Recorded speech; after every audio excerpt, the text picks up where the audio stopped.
අයිබෝවන් මේ සුන්දර කොත්මලේ පුරවරයට ඇවිල්ලා අපි මුලින්ම බලන්න ලෑස්ති වෙන්නේ කොත්මලේ ජලාශය සහ කොත්මලේ වේල්ල. කොත්මලේ ඔය හරස් කරලා ඉස්පෙනි කන්ද සහ කඩදොර කන්ද යා කරලා මේ කොත්මලේ වේල්ල ඉදි කරලා තමයි කොත්මලේ ජලාශය නිර්මාණය කරලා තියෙන්නේ.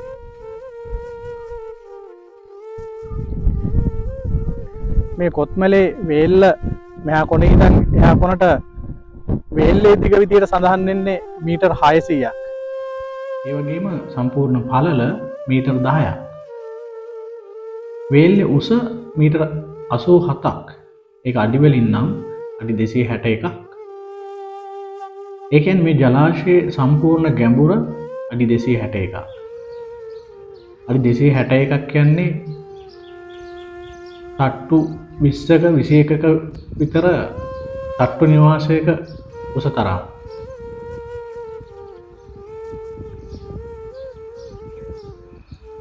වේල්ලේ ඉඳන් කිලෝමීටර් 15ක් දුරට විහිදිලා තියෙන මේ කොත්මලේ ජලාශයේ ජලයෙන් යට වෙලා තියෙන භූමි ප්‍රමාණය වර්ග කිලෝමීටර් 6.5ක්. සම්පූර්ණ ජලධාරිතාවයේ ලීටර් 17 කෝටි 40 ලක්ෂයකට වැඩි. අපි දල වශයෙන් ලීටර් කෝටි 17මාරක් කියමුකෝ. ඉතින් මේසා විශාල වතුර ප්‍රමාණයක් දරාගෙන ඉන්න මේ වේල්ල කොච්චර ශක්තිමත් වෙන්න ඕනද කියලා හිතා ගන්න පුළුවන්නේ. එහෙම වෙන්න මේ වේල් හදලා තියෙන්නේ කොන්ක්‍රීට් ආස්තරණයකට කළු ගල් පුරවලා. ගණන් බලලා තියෙන විදිහට ආසන්න වශයෙන් කළු ගල් ඝන මීටර් 43 ලක්ෂයක් පුරවලා තියෙනවා.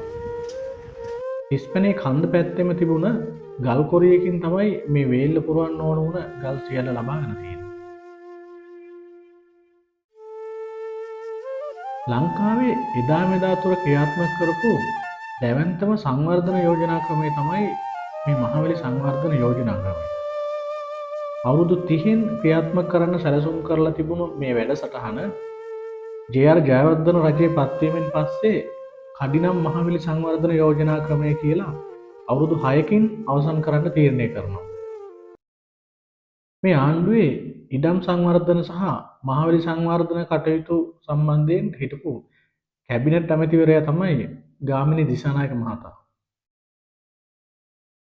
එතුමාගේ විශාල මැදිහත් වීමක් සහිතව රුපියල් කෝටි 1300කට වැඩි ආධාර මුදලක් ස්වීඩන් රජයෙන් ලබාගෙන තමයි ලංකාවේ වැඩිම උන්නතාංශයකින් ඒ කියන්නේ මුහුදු මට්ටමේ ඉඳලා වැඩිම උසකින් මේ ජලාශය ඉති වෙන්නේ. පිරිසපැයුම් මට්ටම එමත් නැත්නම් ජලාශයේ උපරිම ධාරිතාවයෙන් වතුර පිරලා තියෙද්දි ජලාශයේ ජල මට්ටම මුහුදු මට්ටමේ ඉඳන් මීටර් 703ක් කියලා තමයි සඳහන් වෙන්නේ. ඔබට හිතෙන්නේ නැද්ද එහෙම උපරිම වතුර මට්ටමට පිරුණොත් මොනවා වෙනවද කියලා? ඔව්, ඒකටත් ඊටාම දියුණු තාක්ෂණික උපක්‍රම භාවිතා කරලා මේ ජලාශයේ පිටවානේ තියෙන වාන්දොරටු තුනම ස්වයංක්‍රීයව විවෘත වෙන්න තමයි ඉදිකිරීම කරලා තියෙන්නේ. වාන්දොරටු සම්පූර්ණයෙන් විවෘත වෙලා තියෙද්දි එක් වාන්දොරටුවකින් තප්පරයට ඝන මීටර් 5500ක් මුදා හැරීමේ හැකියාව තියෙනවා. හැබැයි හැකියාව තිබුණාට එහෙම කරනවද? එහෙම කරන්නේ නැහැ. ක්‍රමානුකූලව තමයි වැඩි ජලය මුදා හැරීම සිදු කරන්නේ. එහෙම නැති වුණොත් මෙතනින් මුදා හරින වතුර මහවැලි ගඟට එකතු වෙලා ගඟේ පහත් බිම් වල ඉන්න සත්තු, මිනිස්සු, ගෙවල් දොරවල් සේරම යට කරගෙන යාවි.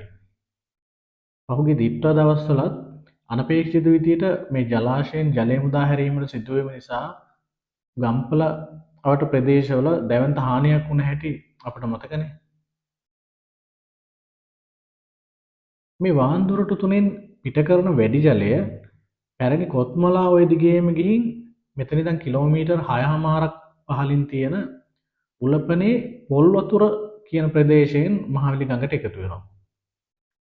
ඔබ දන්නවද මහවැලි ගඟට අතු ගංගාවකින් එකතු වන වැඩිම වතුර ප්‍රමාණය එකතු වෙන්නේ එතනින්. මම කලිනුත් සඳහන් කළා වගේ හෝටන් තැන්නෙන් පටන් අරන් කිලෝමීටර් 70ක් පමණ දුර ගෙවාගෙන ඒ අතරමඟදී හම්බෙන දිය පාරවල් අතුගංගා හැම එකකින්ම පෝෂණය වෙලා තමයි මේ කොත්මලා ඔය කඩදොර ප්‍රදේශයට ළඟා වෙන්නේ. කඩදොර කන්දත් තිස්පනේ කන්දත් යා කරලා තමයි මේ දැවැන්ත වේල් ඉදි කරලා ලංකාවේ වැඩි මුසකින් තියෙන කොත්මලේ ජලාශය ඉදි කරලා තියෙන්නේ.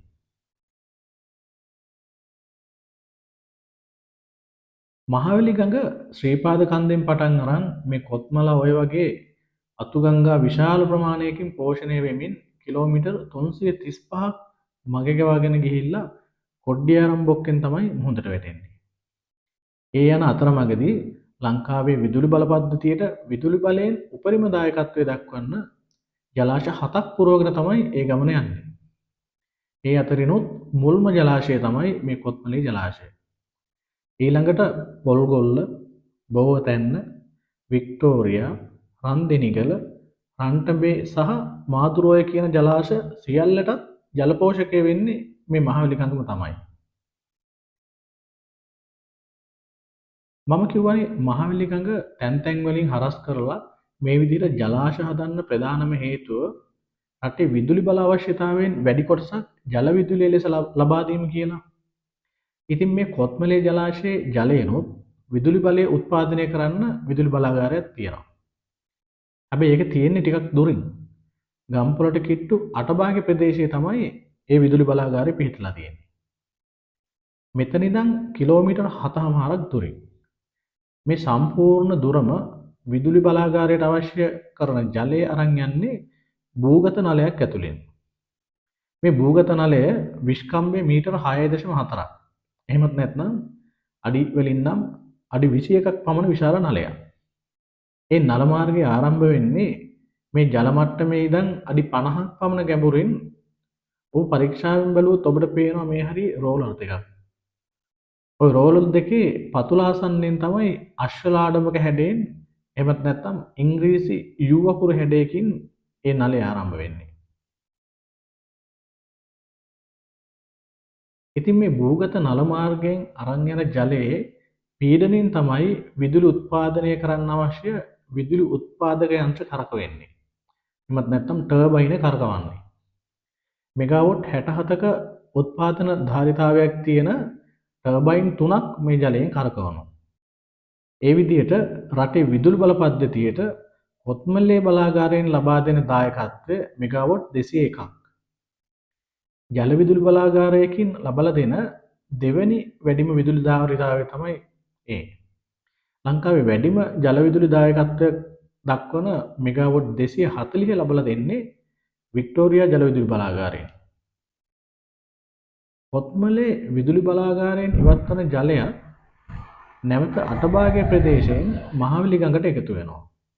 පිටවානෙන් පිට කරන ජලය පොල් වතුර ප්‍රදේශයෙන්ුත් ජල විදුලිය උත්පාදනය කරලා පිට කරන ජලය අටභාගය ප්‍රදේශයෙන්ුත් මහවැලි ගඟට එකතු වෙනවා.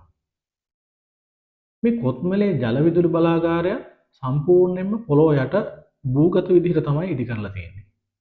දකුණු ආසියාවේ එහෙම භූගතව ඉදි කරපු මුල්ම ජල විදුලි බලාගාරය වෙන්නේ කොත්මලේ බලාගාරය කියලා තමයි කියවෙන්නේ.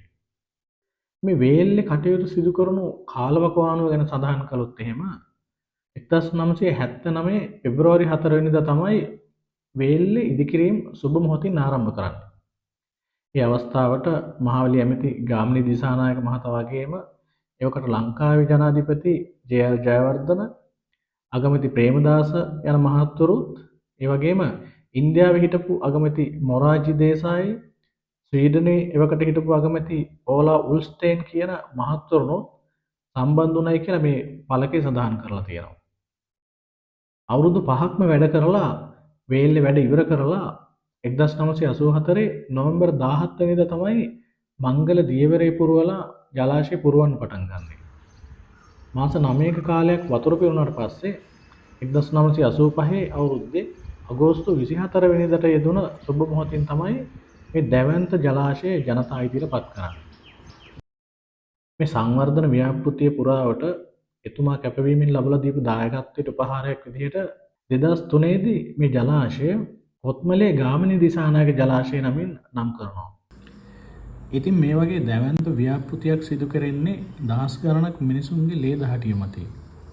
මේ දැවැන්ත ඉදිකිරීම් කරන්න සේවකයෝ වගේම නිලධාරීනුත් හරියට කැපවීමෙන් වැඩ කරන්න ඇති. ඒ විතරක්ද මේ මහා නිල් දියකඳට යට වුණු ගම්බිම්වල දහස් ගණන් වෙච්ච මිනිස්සු, ඒ මිනිස්සු අවුරුදු දහස් ගණනක් පරම්පරා ගණනාවක් පුරා ජීවත් වුණු ගම්බිම් වැඳුම් පිදුම් කරපු වෙහෙර විහාර, ඒ වගේම මේ කොත්මලාවේ නිම්නයේ සරුසාරවත්ව පවත්වාගෙන ආපු වගාබිම්, මේ සියල්ල අතහැරලා දාලා අලුත්ම ප්‍රදේශයක අලුතෙන්ම ජීවිතේ පටන් ගන්න ඇති.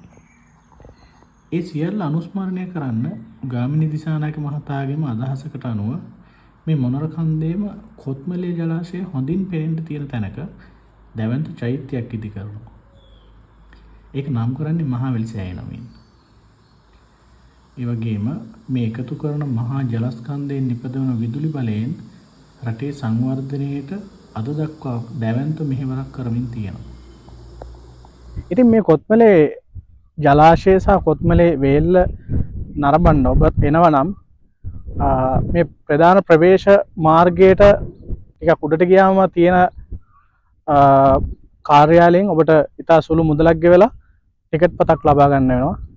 ඊට පස්සේ ඔබට මේ වේල්ල මතින් පයින් ගමන් කරන්න පුළුවන් සහ ඔබේ වාහනෙන් ගමන් කරන්නත් පුළුවන්. නමුත් වේල්ල මත වාහන නතර කිරීමට හෝ වාහන හැරවීමට අවස්ථාව ඉඩ ලබා දෙන්නේ නැහැ. ඒ නිසා ඔබ හොඳින් නරඹන්න එනවා නම් පයින් ගමන් කිරීම තමයි සුදුසු වෙන්නේ. කිලෝමීටර් 1.5ක් 2ක් වගේ තමයි එහා පැත්තට ගිහිල්ලා එන්න ඔබට ගමන් කරන්න සිද්ධ වෙන්නේ.